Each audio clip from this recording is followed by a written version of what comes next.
ओम श्री सद्गुरुदेव भगवान की जय। प्रश्न है कि स्वधर्म क्या है? उत्तर, स्व प्लस धर्म।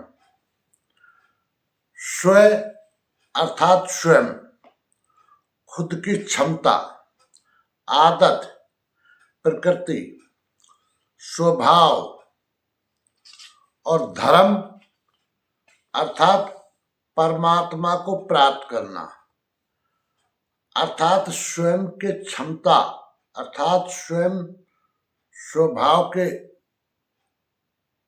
अनुसार परमात्म प्राप्ति वाला साधन भजन करना ही स्वधर्म है। इस पर गीता 2/31 में श्री कृष्ण कहते हैं, स्वधर्ममपि चावेक्षे न विकम्पितुमर्हसि धर्म्याधियुद्ध्या श्रेयोन्यत् क्षत्रियस्य न विद्यते। गीता 2/31।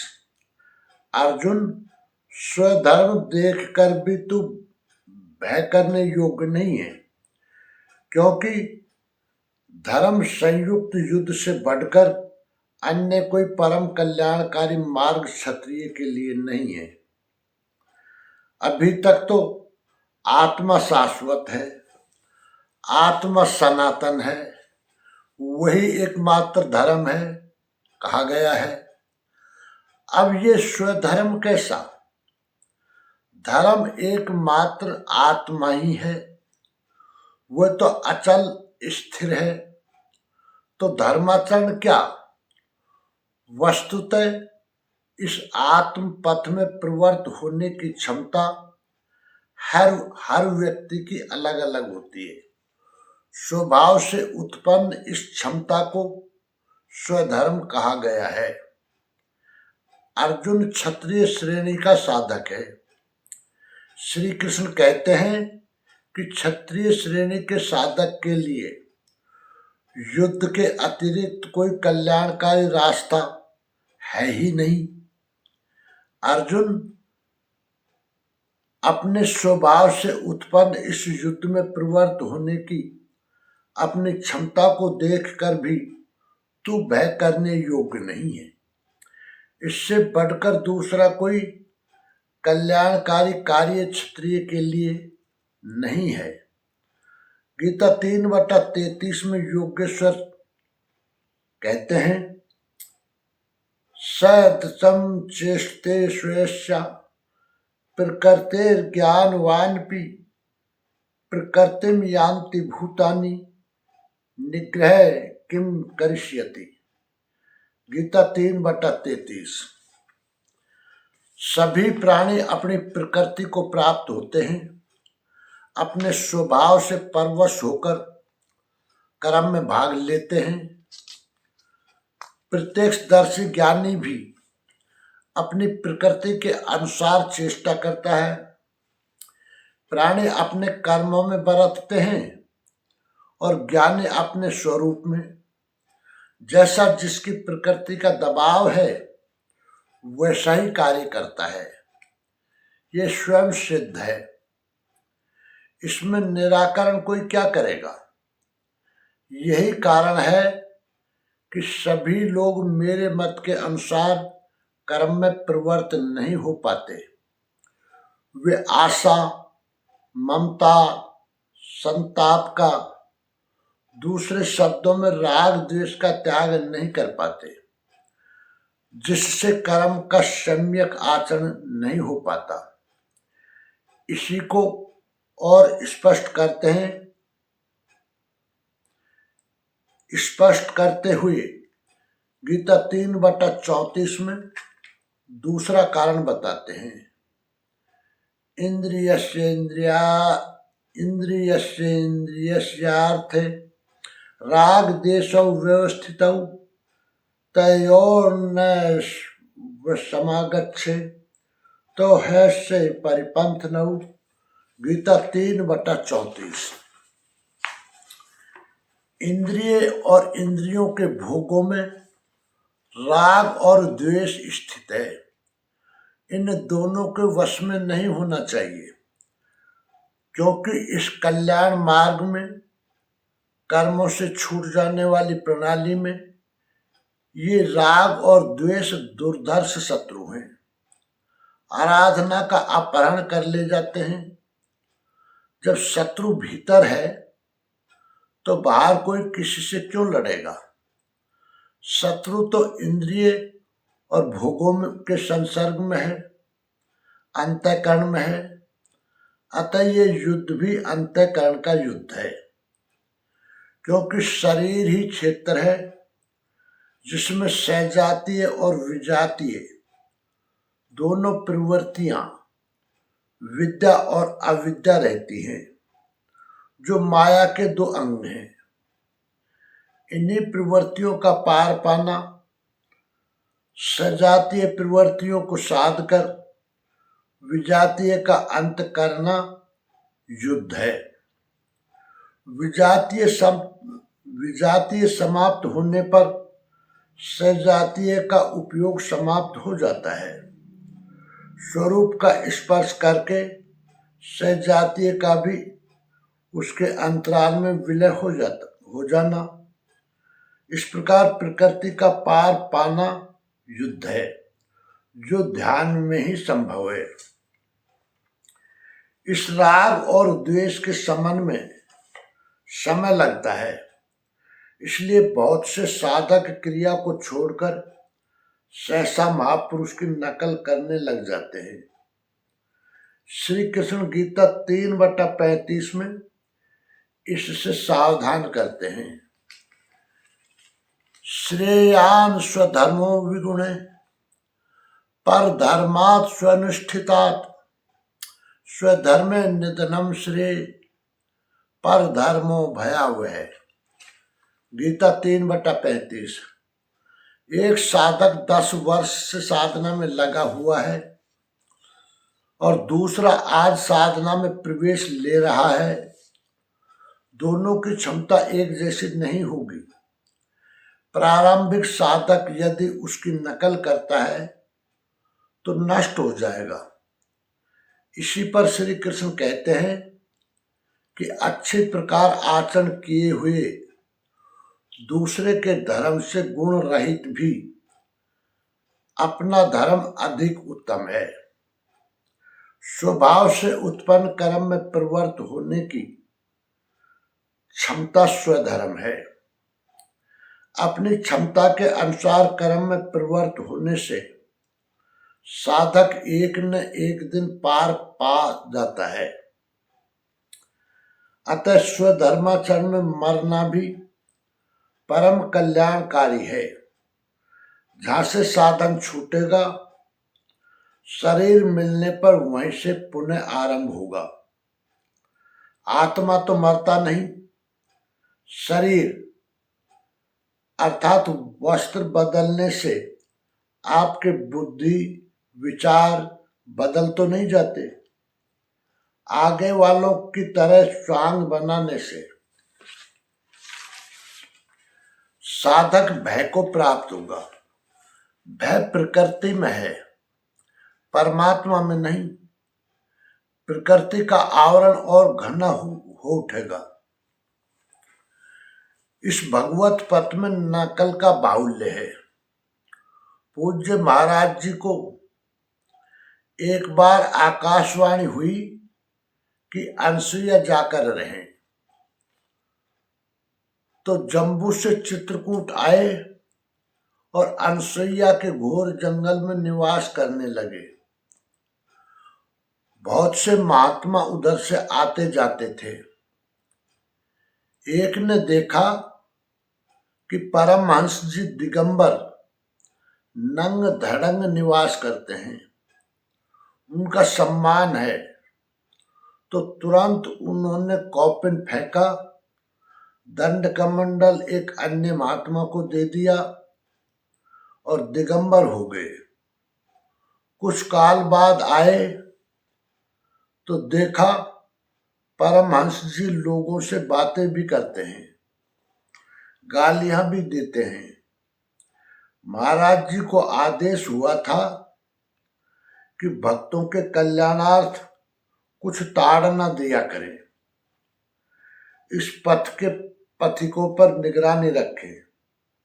महाराज जी की नकल कर वे महात्मा भी गालियां देने लगे, किंतु बदले में लोग भी कुछ न कुछ कह बैठते थे। वे महात्मा कहने लगे, वहां कोई बोलता नहीं, यहां तो जवाब देते हैं।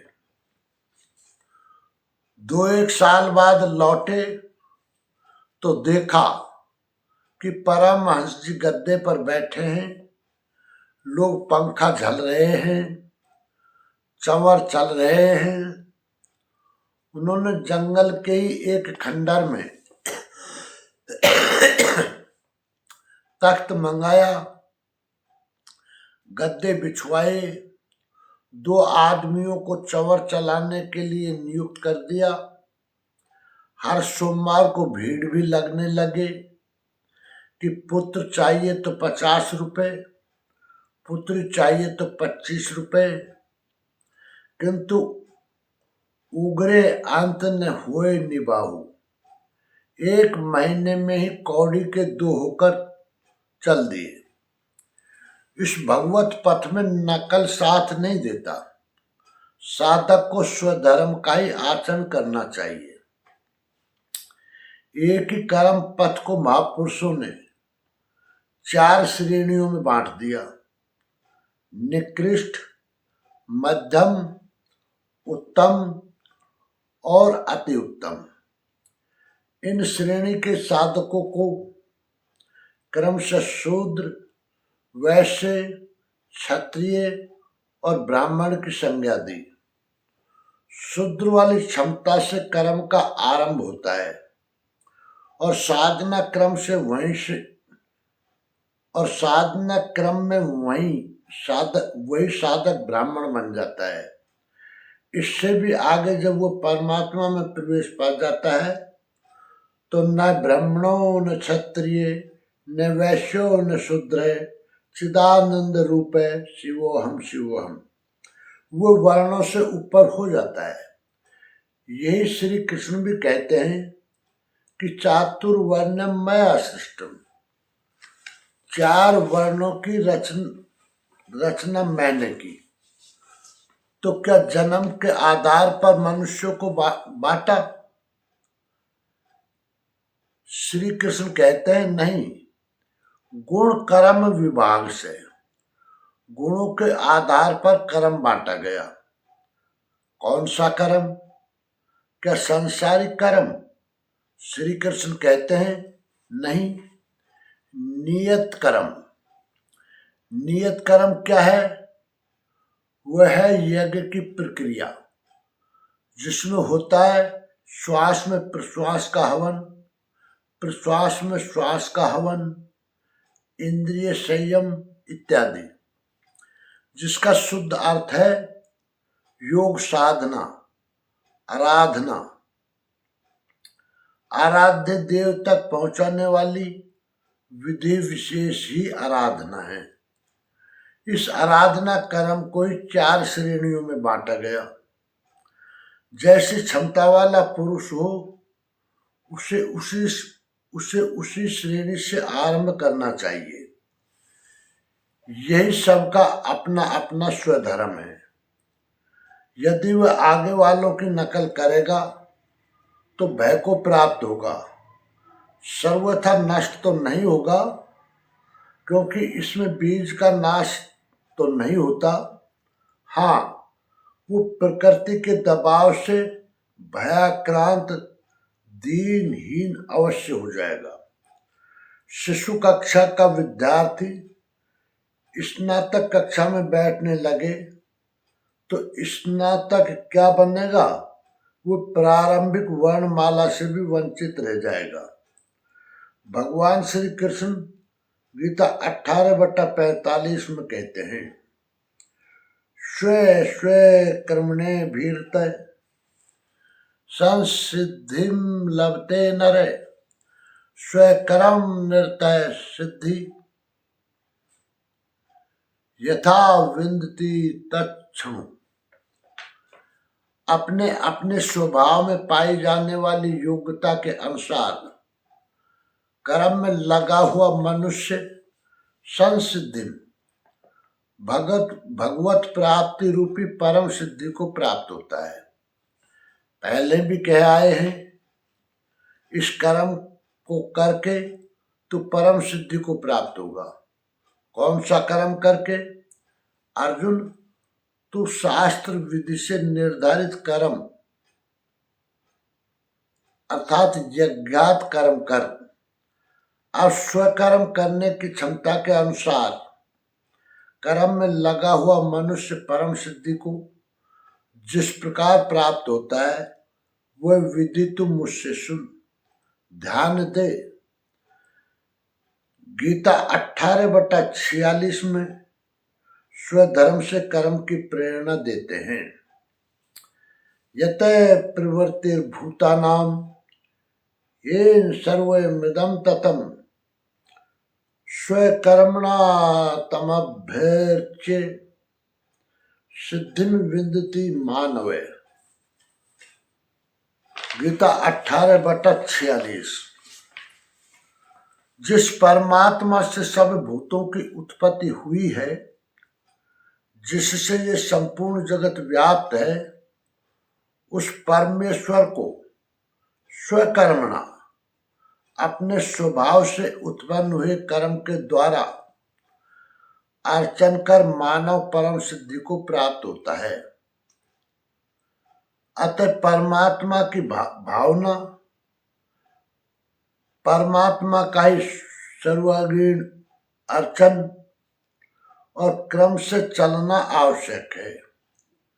जैसे कोई बड़ी कक्षा में बैठ जाए तो छोटी भी खोदेगा और बड़ी तो मिलेगी ही नहीं।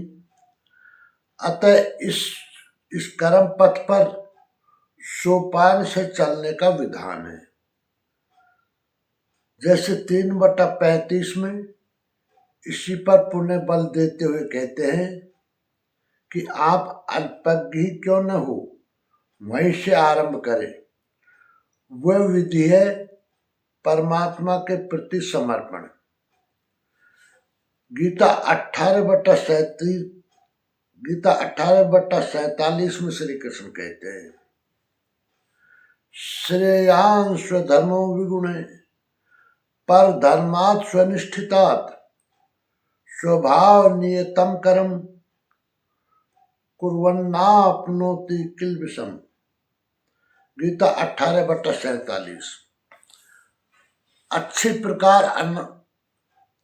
प्रकार अनुष्ठान किए हुए दूसरे के धर्म से गुण रहित भी स्वधर्म परम कल्याणकारी है। स्वभाव नियतम, स्वभाव से निर्धारित किया हुआ कर्म करता हुआ मनुष्य पाप अर्थात आवागमन को प्राप्त नहीं होता। प्राय साधकों को उच्चाटन होने लगता है कि हम सेवा करते ही रहेंगे, वे तो ध्यानस्थ हैं, अच्छे गुणों के कारण उनका सम्मान है। तुरंत वे नकल करने लगते हैं। श्री कृष्ण के अनुसार नकल या ईर्ष्या से कुछ मिलेगा नहीं। अपने स्वभाव से कर्म करने की क्षमता के अनुसार कर्म करके ही कोई परम सिद्धि पाता है, छोड़कर नहीं। गीता 18/48 में श्री कृष्ण कहते हैं, सहजम कर्म कौन्ते सदोषमपि न त्यजेत सर्वारंभा हि दोषेण धूमेनाग्निरिवावृता। गीता 18/48। कौन्ते, दोष युक्त अर्थात अल्पज्ञ अवस्था वाला है तो सिद्ध है कि अभी दोषों का बाहुल्य है, अर्थात ऐसा दोष युक्त भी सहजम कर्म, स्वभाव से उत्पन्न सहज कर्म को नहीं त्यागना चाहिए। क्योंकि धुएं से अग्नि के सदृश सभी कर्म किसी न किसी दोष से आवृत हैं। ब्राह्मण श्रेणी ही सही, कर्म तो करना पड़ रहा है, स्थिति नहीं मिली तब तक दोष विद्यमान है, प्रकृति का आवरण विद्यमान है। दोषों का अंत वहां होगा जहां ब्राह्मण श्रेणी का कर्म भी ब्रह्म में प्रवेश के साथ विलय हो जाता है। निष्कर्ष यह है कि अर्जुन क्षत्रिय श्रेणी का साधक था। क्षत्रिय में शत्रु से अपनी सुरक्षा करने की क्षमता रहती है। इसलिए श्री कृष्ण कहते हैं कि अर्जुन स्वधर्म अर्थात स्वयं का स्वभाव देखकर भी तू भय करने योग्य नहीं है, क्योंकि युद्ध अर्थात भजन से बढ़कर क्षत्रिय के लिए और कोई परम कल्याणकारी मार्ग नहीं है। सभी अपनी अपनी प्रकृति के अनुसार कर्म अर्थात भजन में भाग लेते हैं। प्राणी अपने स्वभाव के अनुसार कर्म अर्थात भजन करता है और ज्ञानी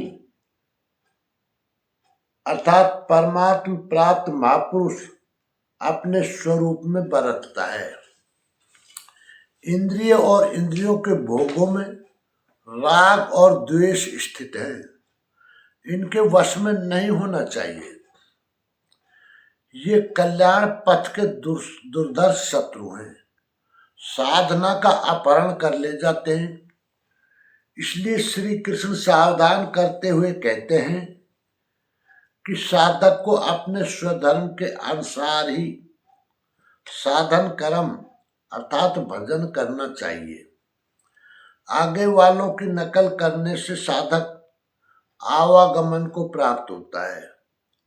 जैसे प्राइमरी का छात्र है, उसको बीए एमए की पढ़ाई पढ़ाएंगे तो वो बीए एमए में तो सफल होगा ही नहीं, प्राइमरी से भी वंचित रह जाएगा। वही छात्र क्रमानुसार क्लास वाइज पढ़ेगा तो एक दिन बीए एमए ही नहीं, पीएचडी कर डॉक्टर की उपाधि भी ले लेगा। इसी तरह साधक शूद्र श्रेणी का ही सही, वह अपने स्वयं के स्वभाव से लगा रहेगा तो शूद्र से वैश्य, वैश्य से क्षत्रिय, क्षत्रिय से ब्राह्मण और ब्राह्मण से परमात्मा में स्थित होकर परमात्मा ही हो जाएगा। साधक का शरीर बीच में छूट जाता है तो जहां से साधना छूटी है अगले जन्म में वहीं से साधना शुरू होगी। इसलिए दूसरों के धर्म अर्थात नकल के बजाय अपने स्वधर्म में मरना भी श्रेष्ठ है। प्रसंग पूरा हुआ। संपूर्ण जानकारी के लिए देखें परम पूज्य योगेश्वर स्वामी श्री अड़गड़ानंद जी महाराज की व्याख्या यथार्थ गीता। ओम श्री सद्गुरुदेव भगवान की जय।